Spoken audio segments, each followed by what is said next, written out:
Did the Seattle Mariners actually have a shot at the second wildcard spot in the American League? It's really up for debate at this point, as the Mariners are only 3.5 games back of the Oakland A's for the second wildcard spot. And today I'm going to be giving my thoughts on the Seattle Mariners, whether I think they actually do have a shot at that wildcard spot. Now first, when looking at the Seattle Mariners, let's talk about their offense. While their offense hasn't been great, they have had a couple guys step up. Mitch Haniger this year hitting .262 with 21 home runs and 54 driven in. Kyle Seager, while his .217 batting average isn't where you would like to see it, he does have 17 home runs and he's driven in 52. You also have Ty France, the utility man on this team, right now hitting .268 and he has 8 home runs. Dylan Moore, while only hitting .183 this year, does provide this offense with power and speed, as he has 8 home runs and 14 stolen bases on the year. And you also can't forget about J.P. Crawford having one of the best seasons of his career so far. He's hitting .275 with 5 home runs.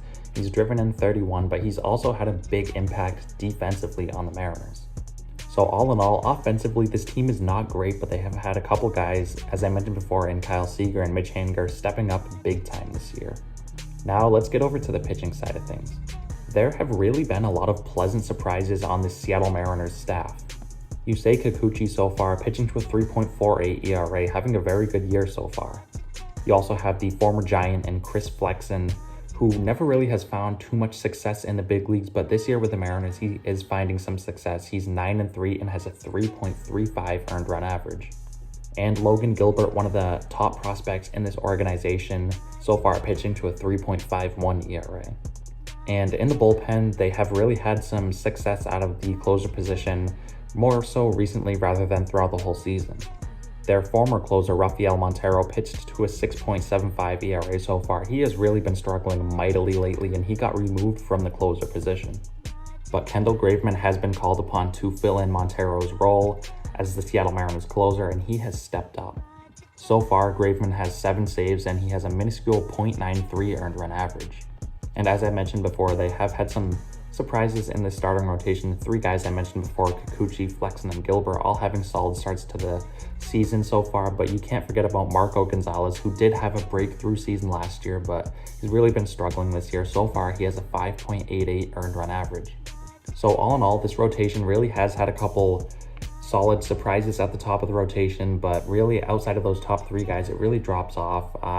This rotation has been okay at the top, but really after those first 3 guys, it kind of drops off. And the bullpen, outside of Rafael Montero, struggling so far this year, have had some pretty good production there in the late innings. And you have to keep in mind, the Mariners are doing this all without arguably their best offensive player right now in Kyle Lewis, who has been injured for most of this 2021 season.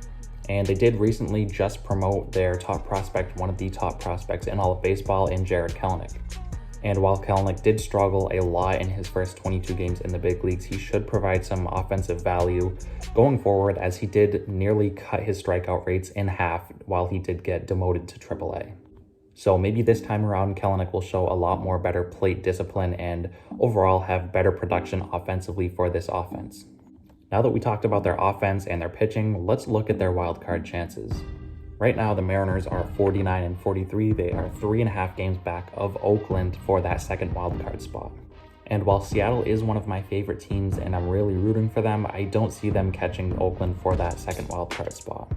Don't get me wrong, I'm not hating on Seattle here. As I said, they're one of my favorite teams in the big leagues. I would hope that they would make the wild card. I'd love to see it, but I just don't see it happening. When I look at their run differential, it's at -49 right now, and really the teams around them have a much better run differential. The teams they are chasing in Tampa Bay and Oakland have a +86 and +33 run differential. And you can't forget about the Toronto Blue Jays, who are only a game behind Seattle. The Blue Jays right now have a +80 run differential, and I think they are a lot better than their 46 and 42 record shows. So not only do I think Seattle has to worry about catching Oakland for the second wildcard spot, I think they have to worry about the Blue Jays, who are, in my opinion, a much better, well-rounded team than Seattle, who is only 1 game behind them. So all in all, I think it's going to be very hard for the Mariners to keep up what they've done so far, simply because they have such a low run differential. And the teams around them, I think, are just simply better built for the postseason right now, like the Blue Jays, the Oakland A's, and the Tampa Bay Rays. I just think all three of those teams are better built than Seattle right now for a playoff run.